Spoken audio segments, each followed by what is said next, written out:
Sveiki. Šiandien noriu pasidalinti informaciją ir patirtimi iš savo gyvenimo apie tai, kodėl yra labai svarbu pakilti aukščiau savo ego. Kodėl yra labai svarbu kartais rodos veikti net ir per tokią didžiulį pasipriešinimą arba abejonės, kai net atrodytų visos aplinkybės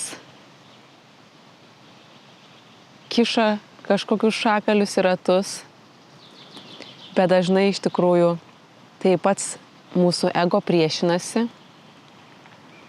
ir šias aplinkybės netgi pats pritraukia ir inicijuoja, nes mūsų ego bijo pokyčio, jis bijo virsmo,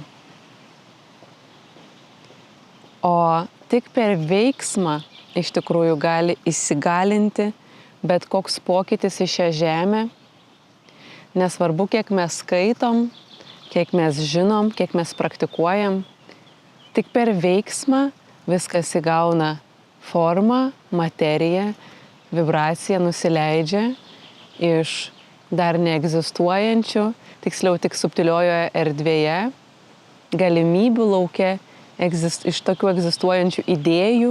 Ir žengti kiaurai tokias aplinkybės gali būti tikrai sunku, ypač tokiems protams, kurie linkę daug permastyti, daug abejoti, daug tiesiog svarstyti prieš darant.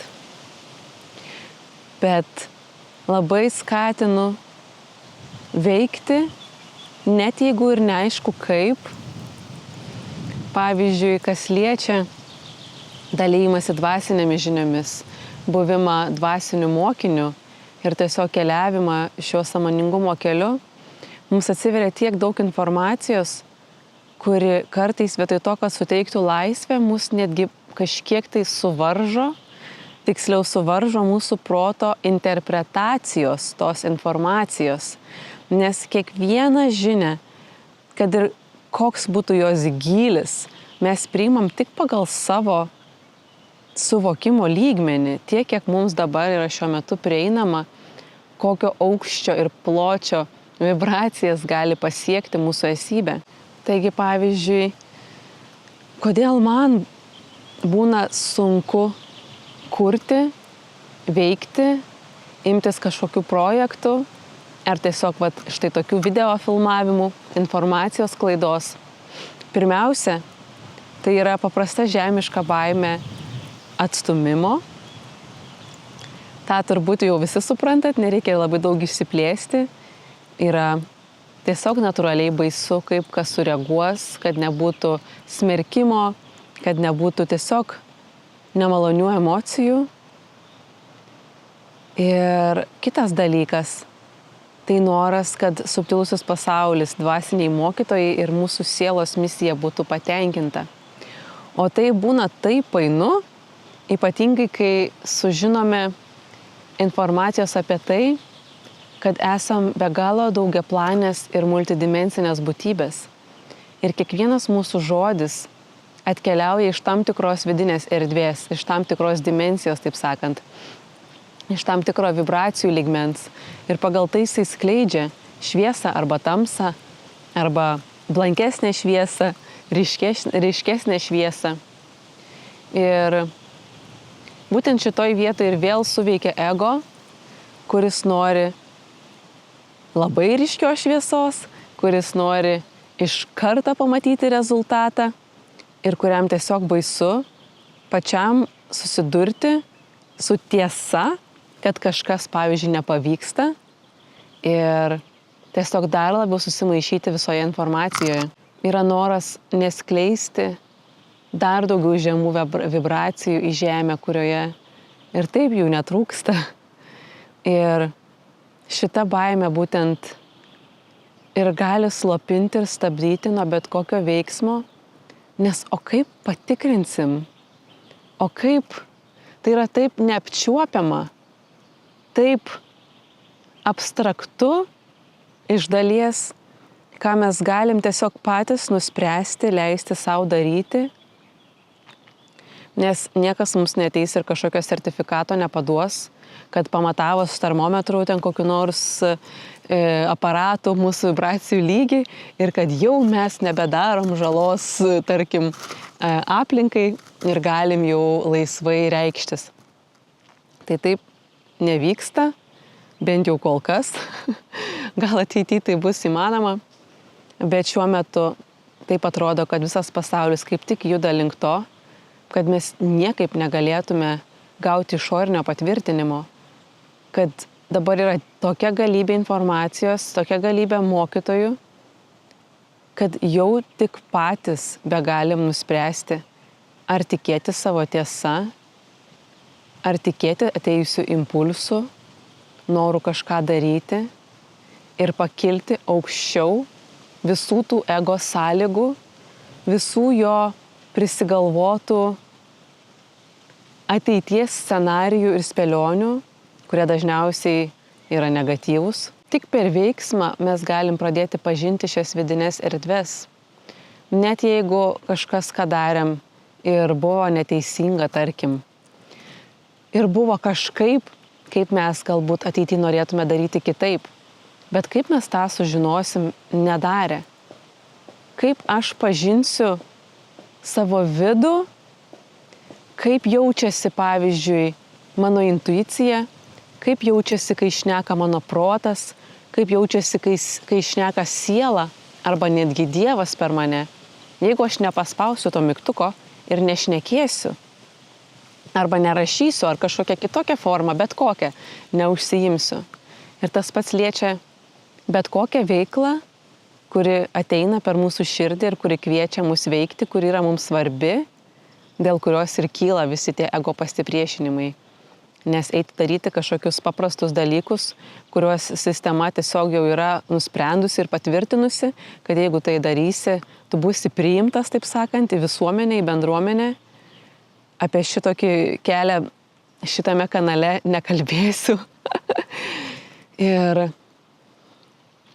liesime tik tais tas temas, kaip gyventi autentišką gyvenimą ir kasdien vis didesnėme tikrume, vis didesnėme tvirtume.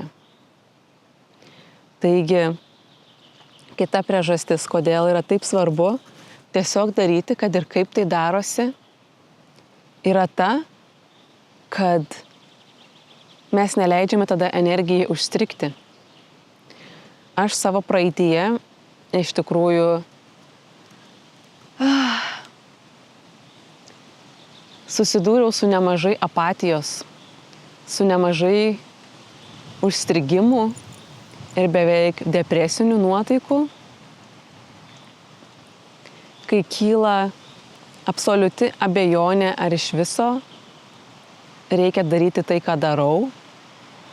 Ir nekalbu apie tuos susimąstymo taškus gyvenime, kurie tikrai yra reikalingi, kad mes laikas nuo laiko vis įvertintume, ar tikrai esam savo kelyje, ar netyčia nepasimetėm tarp kitų žmonių svajonių, tarp kitų žmonių minčių ir nuomonių. Tai kalbu ne apie tokius tarsi pasitikrinimus, bet apie visišką įklimpimą ir nuolatinį neigimą. Tai jau nebėra kūrybinė energija, tai nebėra gyvenimo teigimas. Tai jau visiškai įeina į stagnaciją, o stagnacija prilygsta destrukcijai. Jeigu mes nejudam į priekį, mes realiai degraduojam. Toks yra šios visatos dėsnis. Sustoti negali niekas. Taip kaip nesustoja jokie metų laikai, taip kaip Saulė nesako vieną rytą, kad galbūt man nereiktų šįryt pakilti, kažkaip tingiu. Tai visi dėsniai mums matomi gamtoje, mums matomi mūsų pačių organizme, širdyje, kuri nuolat plaka, kraujyje, kuris nuolat cirkuliuoja. Taip ir mes turime nuolat augti, kisti, o tai daro tik tais veiksmas, kaip nuolat tekanti upė. Todėl pasakysiu jums atvirai, kad net ir šį video aš įrašau po nemažai svarstymų, meditacijos, klausimų, dvasinių mokytojų, apie ką turėčiau kalbėti, klausimų savo širdies, o kas ten jaučiasi, kas norėtų būti ištransliuota. Tada po svarstymų, o iš kokios būsenos turėčiau kalbėti, kokią intenciją prieš tai turėčiau iškelti, kaip turėčiau susikaupti, taip sakant, kokiu dažniu savo radijuką susireguliuoti, kad ištransliuočiau jums tai, ką noriu ištransliuoti ir ką nori ištransliuoti visata. Ir atsakymą aš jums jau sakiau, kad tai sužinoti galiu tik darydama. Ir jau tikrai buvo ir visokių emocijų, nes mano protas nuo mažumės, nuo prigimties yra linkęs abejoti, nusivertinti. Na, turbūt tokį pasirinko kūną ir savybės, protą, mano sielą šiam įsikūnijimui, kad išmoktų tam tikras pamokas. Todėl aš niekada netapatinu ir nesakau, kad aš esu kažkokia tai nepasitikinti savim. Tiesiog tai yra dalis mano esaties, dalis mano multidimensinės esybės, kurios protas yra iš tokių elementų surinktas šioje žemėje. Jame yra daugybė oro elemento, kas reiškia greitas mintis, bet to pačiu ir daugybė idėjų, daugybė gražios kūrybos. Taigi niekada nėra viskas vien tik vienpusiška. Ir esu dėkinga net ir tokiam savo protui, kad jo dėka aš tikrai sparčiai judu į priekį ir galiu išmokti daugybę pamokų, nors tai kartais, ne kartais, dažnai kainuoja ir nemažai energijos, pastangų, valios. Taigi, kad ir ką sakytų jūsų ego, baimės, mintis, pajauskit ir savo valią ir galią viduje, kad šiuo nauju etapu žemėje, šio virsmo etapu, svarbiausia ir bus mūsų valia, mūsų laisva valia, mūsų nusiteikimas ir sprendimas rinktis emociją, kurią mes norim patirti, rinktis patirtį ir veiklą, į kurią norim eiti, rinktis sąmoningumą, rinktis virš visų sąlygų esančią savo aukščiausią sąmonę. Protas norės žinoti strategiją, jis norės žinoti 10 žingsnių į priekį. Kas iš to išeis? Kam tai darau? Bet jeigu mes norim gyventi tikrai sąmoningai, tikrai iš savo aukščiausio potencialo, mes klausysim tiesiog atėjusio impulso ir žinojimo, ką turim daryti, o po to, kad ir koks bus procesas, kad ir kokie lankys jausmai ar patyrimai, mes tiesiog eisim tiesiai į priekį, tarsi matydami tą švyturį tolumoje. Net jeigu mūsų pasikeistų visiškai ir vibracija, nes dažnai tą esminį impulsą ir idėją gauname pakylėtose vibracijose, kai būnam atsipalaidavę, kažkur vaikštom arba meditacijos metu, o po to grįžtam į realybę ir mums tas impulsas ar idėja gali atrodyti net nebesuvokiamas, tarsi net visai nebeaiškus ir gali kilti abejonių, o kam čia to reikėjo. Bet mano patarimas ir paraginimas vis tiek tai daryti ir bedarant atsiverti tam procesui ir pažiūrėti, kokių magiškų dalykų yra sugalvojusi visata, lydinti mus ne į pasiekimus, ne į išorinį pripažinimą ir liaupses,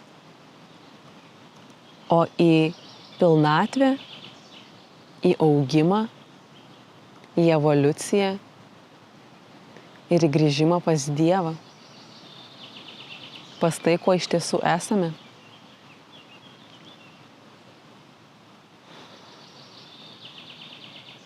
Tai herojiškas momentas iš tiesų šiame žmogiškame gyvenime, kai patiriam tokią gausybę įvairovę savyje. Pykčio, liūdesio, ašarų, džiaugsmo, įkvėpimo. Ir tuomet vis tiek žengiame ten, kur jaučiame, kad turime žengti. Susitvardome, sukaupiame savo minčių koncentraciją, savo energijos koncentraciją, savo ašį. Ir nusprendžiame, kad vis tiek žengsim tik pirmyn. Šitie herojiški, kaip aš sakau, momentai yra labai stiprus deklaravimo visatai momentai. Deklaravimo to, ką mes iš tiesų renkamės. Tai yra savo pastangos įrodymas, kas yra labai svarbu subtiliajam pasauliui. Tai yra savo sprendimo išreiškimas, kuris tiesiog visiškai tiesiogiai keičia mūsų gyvenimo linijas. Tai kai juda sunki energija, net nebūtinai sunki, kai juda stipri energija ir jinai pasiekia tam tikrą susikirtimo tašką tarp kelių gyvenimo linijų ir mes tą akimirką sugebam išlaviruoti į pozityvumą, tai būna didžiulis šuolis mūsų augime. Atrodytų net mažytė akimirka kasdienybėje, bet didelis žingsnis mūsų sielos kelyje. Šią savo mintis ir šią temą pabaigsiu perskaitytais žodžiais šiandien iš knygos Du gyvenimai Konkordijos Antarovos, kur sakė, kad tikras menininkas nėra kažkoks ligotas nervų kamuolys, tai kaip tik yra labai stipri, jautri siela, kurios yra kelias ir misija tam, kad išskleistų savo meną, tai įvaldyti savo savitvardą, savo minčių koncentraciją, savo valią ir taip sugebėti užmiršti save, asmeninį garbės ir pripažinimo troškimą, kad galėtų visiškai atsiduoti tai šakai, tai sričiai, kurią daro ir tiesiog dalintis tuo su pasauliu. Kad tai būtų vienintelis tikslas ir esmė. Tai tikrai nelengva. Bet jeigu pažiūrėtume platesniu spektru, jeigu pasiekimus ir rezultatus vertintume ne tik tuo, ką galime apčiuopti ir pamatyti, suskaičiuoti, kažkam pasigirti, parodyti, o jeigu mes rezultatais laikytume ir matytume tai, kas kuriasi ir subtiliojoje erdvėje. Pavyzdžiui, visiškai nesvarbu, kiek žmonių peržiūrės šitą video, kiek įvyks kažkokių apčiuopiamų rezultatų ir jūsų veikloje, bet kiek dabar susikūrė erdvės, realizacinės jėgos mane supančioje aplinkoje, kiek dabar išsiskleidė idėjų ir galimybių į erdvę kitoms sąmonėms, netgi gamtai, medžiams, gyvūnams, kiek dabar davė atsvaros pasaulyje egzistuojančioms negatyvioms energijoms, tiesiog buvimas savo autentiškume, taip kaip esu dabar, taip kaip tu esi dabar, kokią tai didelę jėgą kuria, pagalbą ir atsvarą žemės šviesai, tobulėjimui, kiek galbūt dabar dvasinių būtybių galėjo prisiliesti prie žemės, nes kažkas buvo jie susitelkęs, nes buvo paliestos aukštos temos ir nutiestas tiltas iš subtiliųjų erdvių į žemę. Kiek galbūt dabar angelų aplinkui kartu kuria ir šneka, kartu jaučia per jūs, per mane. Jeigu praplėstume savo požiūrį štai taip plačiai, kaip tada vertintume sėkmę ir rezultatus? kai ateity iš tiesų viskas vis labiau ir vyks subtiliojoje erdvėje, tikroji sėkmė ir bus matuojama pagal tai, kiek suvokėme, kiek užaugome, kiek sugebėjome mylėti, kiek sugebėjome atiduoti iš savęs viską, kas yra gražiausia ir geriausia. Tai tiek šį kartą. Ačiū, kad žiūrėjote ir iki susitikimo.